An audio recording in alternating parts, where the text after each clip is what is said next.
Quanto tempo leva para você mudar a sua vida? Eu vou tentar fazer isso em 6 meses. Ao longo da minha vida eu pratiquei vários esportes, assim, né? Especialmente na adolescência, natação, vôlei, handball, luta. Mas, a bem da verdade, eu nunca fui um cara sarado, assim. Nunca tive tanquinho na minha vida, eu tive fases mais magros, tive fases mais gordo. Mas depois que eu tive filhos, e hoje eu tenho um filho de 2 anos e uma filha de 1, eu tenho que reconhecer que o negócio desandou. Eu não estava mantendo mais os meus hábitos de exercícios que eu tinha, a minha alimentação ficou uma porcaria. E eu fui fazer um check-up recentemente e eu me dei conta de que eu estava com os meus 1,74 m batendo 87 quilos. Eu nunca estive tão gordo na minha vida quanto eu estava nesse momento. E foi aí que eu dei um basta.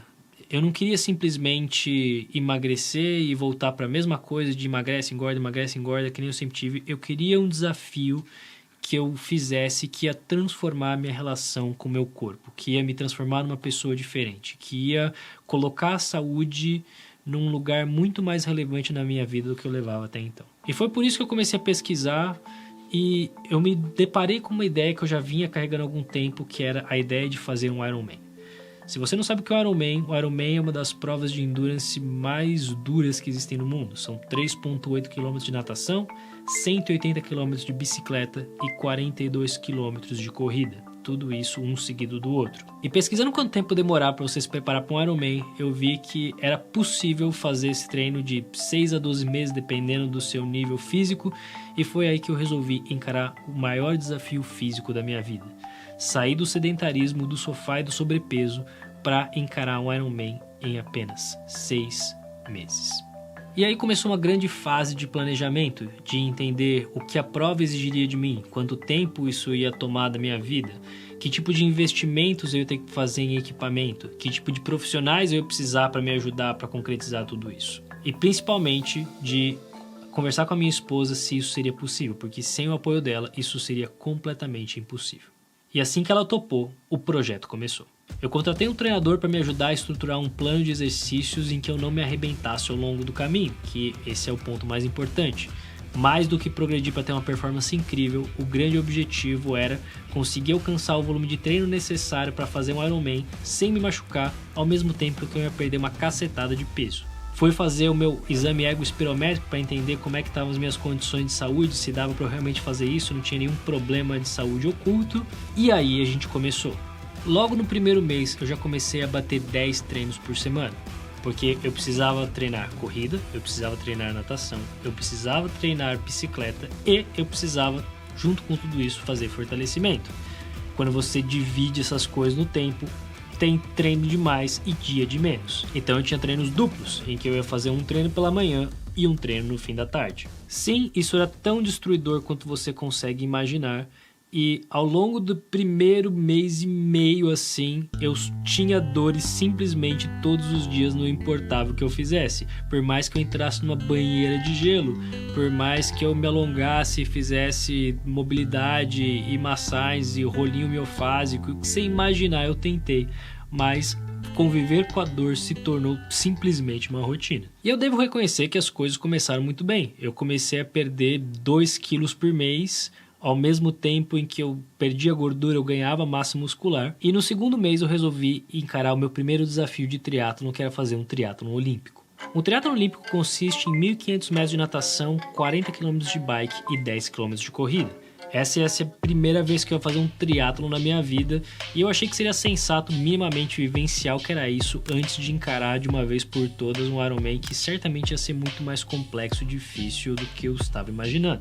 E quando eu fui pro triatlon olímpico eu fui com sangue no olho. Eu queria muito concretizar ela em menos de 3 horas. Mas eu ainda estava em muito sobrepeso, eu não tinha volume de treino suficiente, eu ainda não tinha muita clareza e nem consciência do que eu conseguiria entregar numa prova desse tipo. E ela foi um grande sucesso. Eu consegui terminar a prova em 2 horas e 59, bati por segundos o objetivo que eu tinha e, para minha grande surpresa, fui reconhecido como um dos melhores da minha categoria. E eu saí de lá pensando que talvez esse objetivo não fosse tão maluco assim, talvez o Iron fosse mais atingível do que eu estava imaginando. Mas quanto mais eu estudava e fui compreendendo sobre as dinâmicas de treino e o que precisava ser feito, mais eu fui ficando descontente com o meu treinador. O negócio ficou tão insustentável que eu decidi largar ele e seguir solo. Eu comecei a estudar em muito mais profundidade tudo que eu precisava para conseguir construir o meu próprio treino, inclusive buscando referências de outras planilhas, de outros atletas que eu poderia usar como base para construir um treino que fizesse sentido para mim, que eu pudesse me apropriar e me desenvolver de uma forma mais rápida. Eu fui entender as diferenças dos tipos de zona de treino, o que é Z2, o que é Z3, o que é Z4 e que tipo de estímulos deveria fazer e como eu deveria equilibrar isso ao longo da minha semana e como que eu deveria monitorar isso tudo, levando em consideração a natação, a corrida e a bike. E todas essas coisas me trouxeram muita segurança para seguir solo e construir um plano que, para minha surpresa, começou a ter resultados ainda melhores do que eu estava tendo até então. Mas eu estava preocupado com a ideia de que um triatlon olímpico foram 3 horas, um meio Iron ia ser pelo menos umas 5 e um Iron Full ia ser mais de 10. E eu achei que seria sensato tentar fazer um meio Iron nesse meio tempo, que coincidentemente seria um mês antes do Iron Full. E por que não, eu já vou conhecer também Floripa, vou ter uma ideia de como que é a prova. Então eu resolvi encarar o meio Iron um mês antes da minha prova principal. A grande questão é que semanas antes disso acontecer eu comecei a ter problemas. Não só a minha imunidade começou a ficar mais baixa, como ter filhos pequenos que espirram na sua cara não ajudam exatamente você.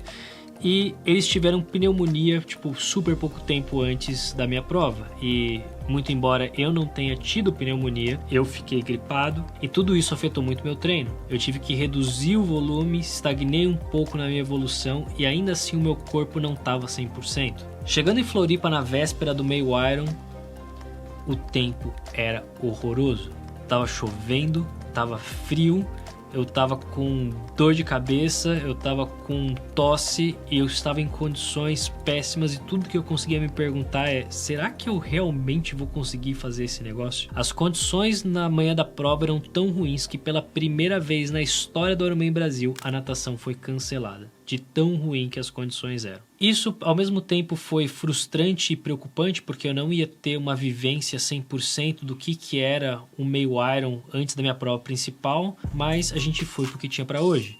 Eu fiz o meu pedal com muito frio, com muita chuva, mas consegui concretizar. Terminei a corrida num pace parecido com o que eu estava imaginando que eu ia conseguir, mas eu terminei a prova absolutamente destruído. Tudo que eu conseguia pensar quando eu terminei é: como é que eu vou fazer o dobro do que eu fiz hoje daqui a um mês? E esse pensamento me deixou simplesmente aterrorizado.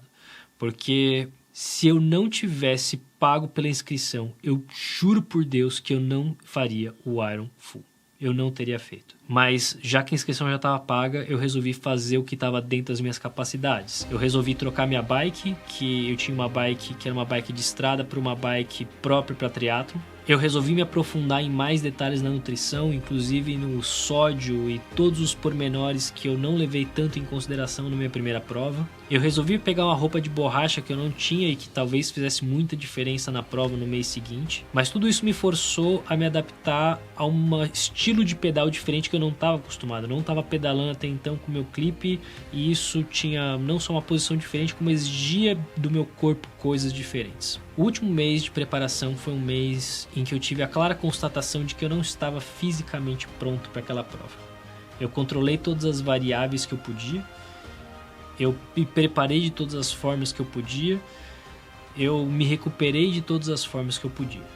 Mas no final das contas, eu tinha que compensar minha falta física no meu planejamento. Eu sabia absolutamente tudo que eu precisava para aquela prova, para ter sucesso naquela prova. Quantos batimentos por minuto eu poderia manter na bike, quantos batimentos eu poderia manter na natação e na corrida, quantos ml de água eu precisava tomar, a que horas eu ia tomar minhas cápsulas de sódio e quanto de cafeína eu ia ingerir e quantas calorias eu ia gastar e todas as coisas mais minuciosas que você pode imaginar para garantir que eu ia conseguir fazer aquela prova. E chegando em Floripa, inacreditavelmente, o tempo estava ainda pior do que ele estava no meio Iron. tava frio, muito, muito frio.